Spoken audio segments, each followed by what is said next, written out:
حضرت عمر رضی اللہ تعالیٰ عنہ جب ایمان لائے تو آپ نے ایک ایک کافر کے گھر کے دروازے پہ کھڑے ہو کے کہا، جب کوئی بھی شخص مسلمان ہوتا تو کفار اس کو مارتے، زود و کوب کرتے، ظلم کرتے، ستم کرتے، گھسیٹتے بازاروں میں، لیکن حضرت عمر ایمان لائے تو ایک ایک شخص کے دروازے پر کھڑے ہو کر کے کہا کہ تم کمزوروں کو مارتے تھے، میں تمہیں بتانے آیا ہوں میں محمد عربی کا نوکر بن گیا ہوں۔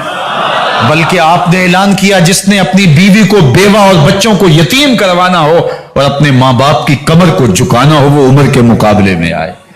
اللہ اکبر۔ زنیرہ نامی ایک خاتون تھی، بہت کمزور، راوی کہتا ہے کہ اس کی ہڈیوں میں گودا نہیں تھا، عشق رسول تھا، اور اس کا ظالم آقا اس کو مارتا ہے، اور جب مار مار کے تھک جاتا ہے، ادھر سے عمر آ رہے ہیں، یہ اسلام لانے کے پہلے کی کہانی ہے، تو ادھر سے عمر آ رہے ہیں، تو اس نے کہا عمر تم جوان آدمی ہو تو یہ چھوڑتی نہیں ہے اپنے نبی کا نام، ذرا تم آؤ۔ تو عمر کوڑا پکڑ لیتے ہیں، اسے مارتے ہیں، مارتے مارتے تھک جاتے ہیں تو پانی پینے لگتے ہیں، تو کہتے ہیں مجھے تیرے پہ ترس نہیں آیا لیکن میں ذرا پانی پینے لگا ہوں، اور پھر گلے کے اندر کپ ڈال کر کے کوڑا اور اس کی رسی کو بل دیتے ہیں، اور اس کی آنکھیں باہر نکل آتی ہیں، اور کہتے ہیں بلا اپنے نبی کو جو تیری آنکھوں کی بینائی واپس کرے۔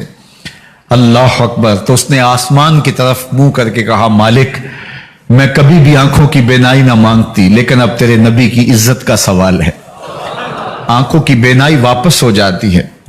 زنیرہ کو بڑا مارا، آج عمر گلیوں میں آنکھوں میں آنسو ہیں اور عجیب دلے بےتاب ہے، اور کہتے ہیں آؤ بھائی میں حضور کا غلام بن گیا ہوں، تمہیں بتانے آیا ہوں۔ زنیرہ نے موڑ کاٹا تو آگے عمر یہ آواز دے رہے تھے، زنیرہ ایک کونے پہ کھڑے ہو کے رو کے کہتی ہے عمر تم تو بڑے اس دن جوش و غضب میں تھے اور تم مارتے ہوئے تھکتے نہیں تھے۔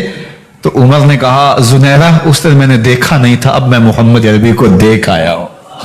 جنہ ویکھیا نہیں ہو کرن گلاں، جنہ ویکھیا نہیں ہو کرن گلاں، جنہ ویکھیا ہو تے بول دے نہیں، جڑے محرم راز حقیقت دے اور راز حقیقت کھول دے نہیں۔ تو حضرت عمر رضی اللہ تعالیٰ عنہ ایمان لائے۔ حضرت عبداللہ ابن مسعود رضی اللہ تعالیٰ عنہ فرماتے ہیں کہ حضرت عمر کا ایمان لانا مسلمانوں کے لیے عزت کا سبب تھا، ان کا ہجرت کرنا مسلمانوں کی نصرت تھی، اور ان کی خلافت مسلمانوں کے لیے رحمت تھی۔ حضرت عمر رضی اللہ تعالی عنہ وہ ہیں کہ میرے حضور نے فرمایا لوگوں جب نیک لوگوں کا ذکر کرو تو میرے عمر کا تذکرہ ضرور کیا کرو۔ میرا عمر وہ ہے کہ جب وہ ایک جگہ ایک سمت سے آ رہا ہو، ایک گلی اور بازار سے آ رہا ہو تو شیطان بھی آ رہا ہو، عمر کو دیکھ کے راستہ تبدیل کر لیتا ہے۔ حضرت عمر رضی اللہ تعالی عنہ کی طبیعت کے اندر جو جاہ و جلال تھا، طبیعت کے اندر جو سختی تھی، وہ اسلام کے اندر آ کر بھی قائم رہی، اور آپ نے وہی سختی، وہی جاہ و جلال جو پہلے مسلمانوں کے خلاف تھا، اب کفار کے خلاف، منافقین کے خلاف حضرت عمر کی طبیعت کے اندر وہ جوش و خروش بدستور موجود رہا۔ لیکن جس دن آپ خلیفہ بنے تو اس دن آپ نے ممبر پہ چڑھ کے جو خطبہ دیا اس میں کہا لوگوں میں سخت اس لیے تھا کہ رسول اللہ نرم تھے، پھر میں سخت اس لیے تھا کہ حضرت ابوبکر صدیق نرم تھے، اب میں تخت خلافت پہ بیٹھا ہوں، اب میری سختی جو ہے وہ نرمی میں تبدیل ہو گئی، صرف فاسقوں، فاجروں اور باغیوں کے لیے میں سخت ہوں، باقی تمہارے لیے نرم ہوں۔ سب سے کم جو تنخواہ بیت المال سے اگر کسی وجود نے لی ہے تو وہ حضرت عمر رضی اللہ تعالیٰ عنہ نے لی ہے، صرف 2 جوڑے لیتے تھے سال میں، اور راوی کہتا ہے کہ میں نے دیکھا ہے کہ اس میں بھی 17 پیوند لگے ہوتے تھے۔ حضرت عمر رضی اللہ تعالیٰ عنہ کا طرز زندگی، آپ کا انداز معاشرت اور آپ کا انداز خلافت، ہر لمحہ آپ کی زندگی کا اٹھا کے دیکھیے کتنی مرتبہ قرآن حضرت عمر کی رائے کے مطابق نازل ہوا ہے۔ اللہ تعالیٰ جل شانہ نے ان کو صاحب الہام بنایا تھا۔ ہر امت میں کوئی صاحب الہام ہوتا ہے، حضور کی امت کا صاحب الہام حضرت عمر رضی اللہ تعالیٰ عنہ، اور آقا کریم نے انہیں اپنا وزیر قرار دیا، فرمایا میرے 2 وزیر آسمانوں میں ہیں، 2 وزیر زمینوں میں ہیں، آسمانوں کے وزیر ابو جو ہے وہ جبرائیل اور میکائیل ہیں، اور زمین کے وزیر ابو بکر اور عمر ہیں رضی اللہ تعالی عنہما۔ تو اللہ تعالیٰ جل شانہ نے حضرت سیدنا صدیق اکبر کے بعد حضرت سیدنا عمر بن خطاب رضی اللہ تعالیٰ عنہ سے جو کام لیا، مختصر دور خلافت کے اندر 10 سال 6 ماہ 4 دن آپ نے خلافت فرمائی ہے، لیکن کہاں سے چلے اور یہاں مکران تک، بلوچستان کا حصہ ہے، یہاں تک آپ کے سلطنت کی حدود وسیع ہوئی، ادھر آرمینیا تک جا پہنچے، حمص فتح کیا، قادسیہ، یرموک۔ آپ ذرا دیکھیے کہ کہاں تک آپ کی فوجوں کے گھوڑے دوڑتے رہے، اور اللہ تعالیٰ جل شانہ نے ان کو جو توانائی، عدل و انصاف کی قوت عطا فرمائی۔ اللہ اکبر، جب زمین پہ عدل کیا ہو تو زمین بھی حکم مانتی ہے، اور حضرت عمر وہ تھے جن کا حکم ہوائیں بھی مانتی تھی، زمین بھی مانتی تھی، جن کا حکم جو ہے وہ آگ بھی تسلیم کرتی تھی اور دریا بھی ان کا حکم مانا کرتے تھے۔ مصر کے اندر رسم بد جاری تھی، یہ رسم بد جاری تھی کہ سال کے بعد 1-2 شیزہ کو زیورات پہنا کے اچھے لباس میں ملبوس کر کے دریا کی بھینٹ چڑھایا جاتا، اس کی قربانی دی جاتی، اس کا خون بہتا تو دریا چلتا۔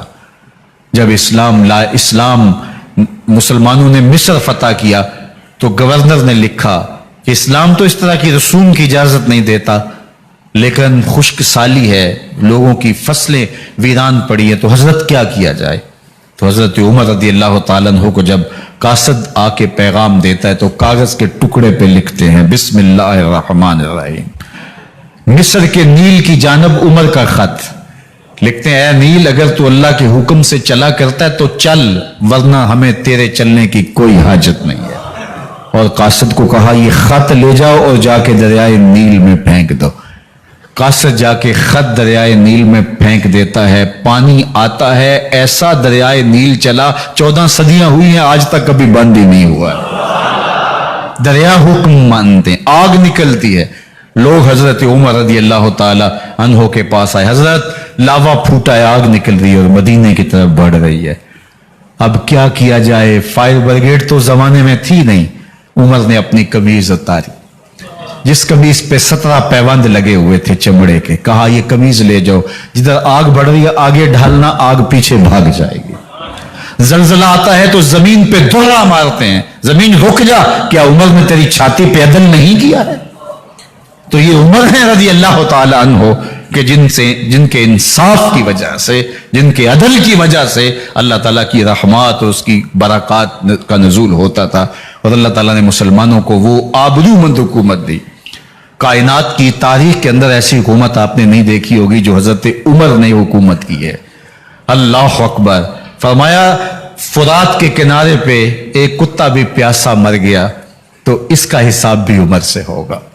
جب اتنے علاقے فتح ہو گئے تو ایک دن حضرت عمر بیٹھ کے رو رہے تھے، تو کسی نے کہا حضرت رو کیوں رہے ہیں؟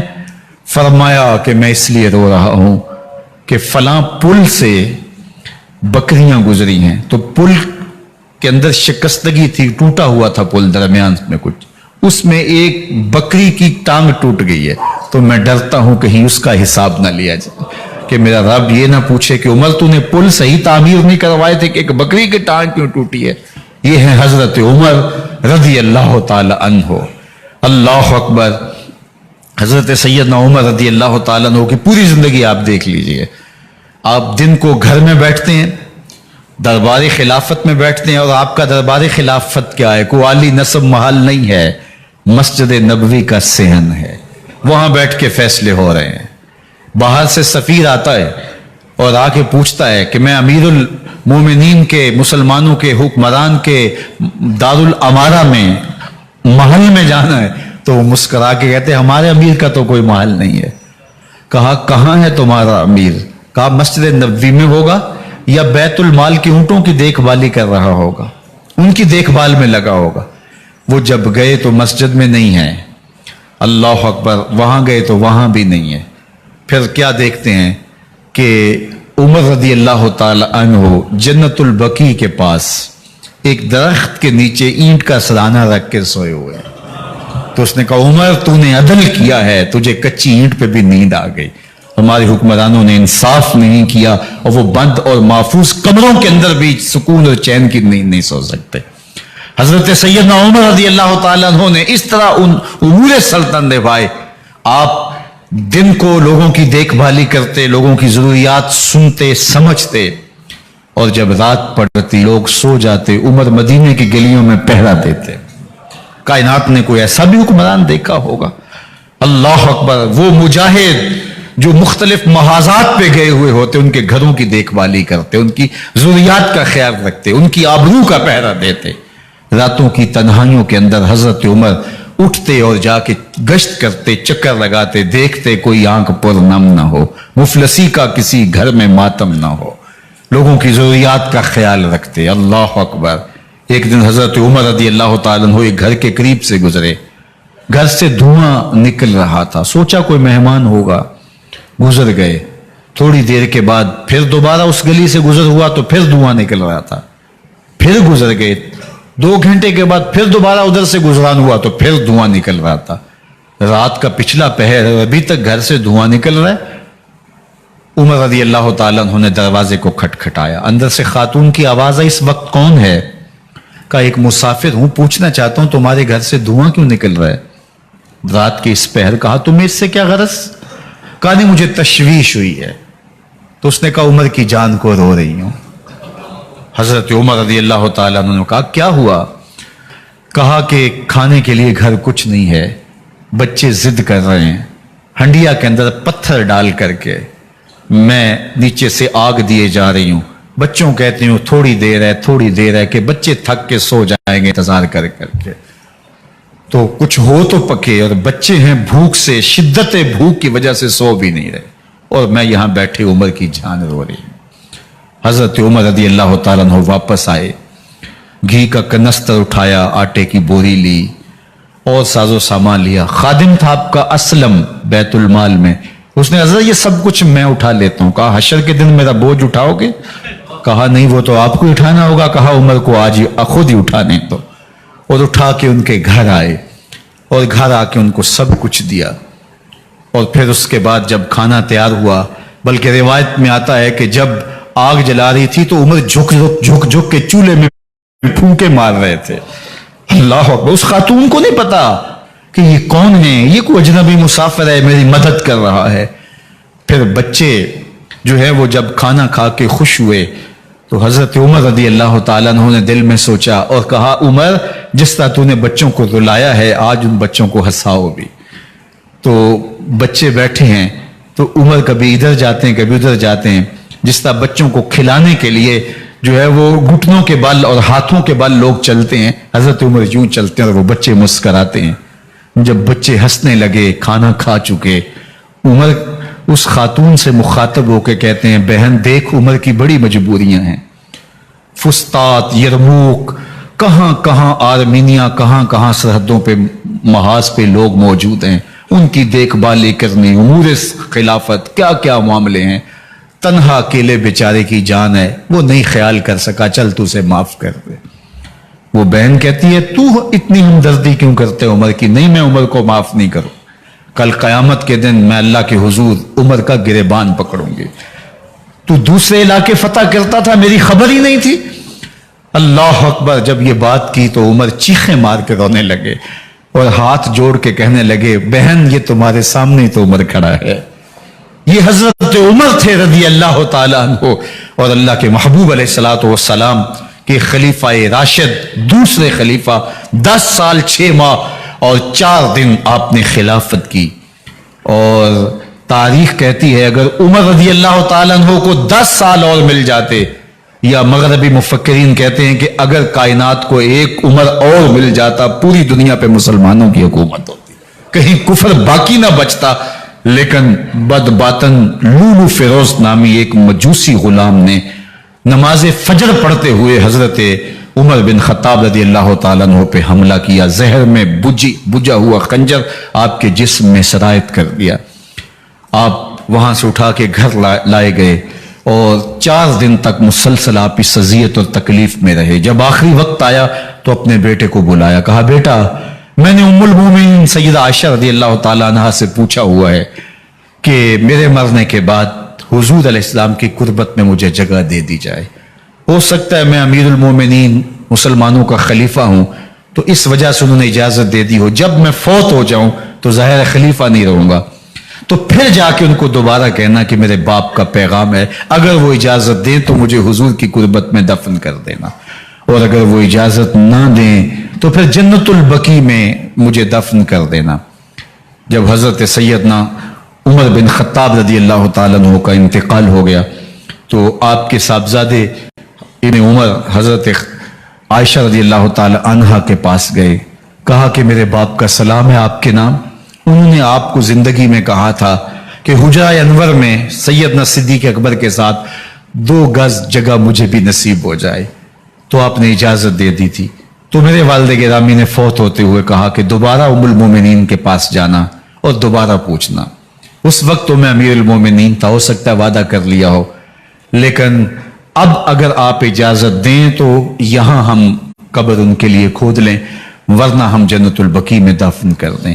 تو ام المومنین سیدہ عائشہ رضی اللہ تعالیٰ عنہ رو پڑی اور فرمایا یہ جگہ میں نے اپنے لیے رکھی تھی، لیکن عمر نے اسلام کے لیے خدمت اتنی کی ہے کہ میں نے خود ترجیح دی ہے، اس لیے میں اجازت دیتی ہوں کہ یہاں عمر کو دفن کیا جائے. اللہ اکبر. اور پھر وہاں حضرت عمر رضی اللہ تعالی عنہ کو دفن کیا گیا. یہ قبر میرے حضور کی ہے، ساتھ حضرت صدیق اکبر ہیں، ساتھ حضرت عمر فاروق رضی اللہ تعالی عنہ ہیں.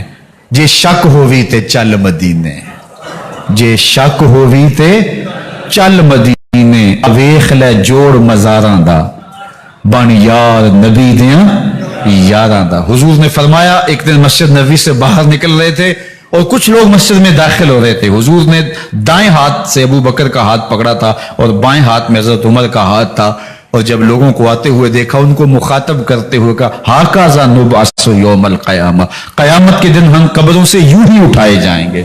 میرے دائیں ہاتھ میں ابو بکر کا ہاتھ ہوگا، بائیں ہاتھ میں عمر کا ہاتھ ہوگا. جے شک ہووی تے چل مدینے، آ ویخ لے جوڑ مزاراں دا، بن یار نبی دیں یاراں دا. تو میرے حضور نے فرمایا جب اچھے لوگوں کا ذکر کرو تو میرے عمر کا ذکر بھی ضرور کیا کرو. تو حضرت عمر رضی اللہ تعالی عنہ اللہ کے محبوب کے محبوب ہیں، باقی صحابی مرید ہیں، حضرت عمر میرے حضور کی مراد ہیں. اللہ سے مانگ کر کے لیا ہے، اللہ عمر بن خطاب عطا کرتے، اور پھر اللہ نے عمر کی صورت میں اسلام کو وہ عظیم تحفہ دیا جس سے اسلام کی عزت بڑی اور شان و شوکت میں اضافہ ہوا اور اسلام کے جھنڈے 4 داغ عالم کے اندر لگ گئے. اللہ مجھے آپ کو حضرت عمر کے نقوش پاک کی برکتیں عطا فرمائے اور ہمارے حکمرانوں کو ان کے نقوش پاک کو خزرہ بناتے ہوئے اسلامی سلطنت کے خد و خال واضح کرنے کی توفیقات سے مالا مال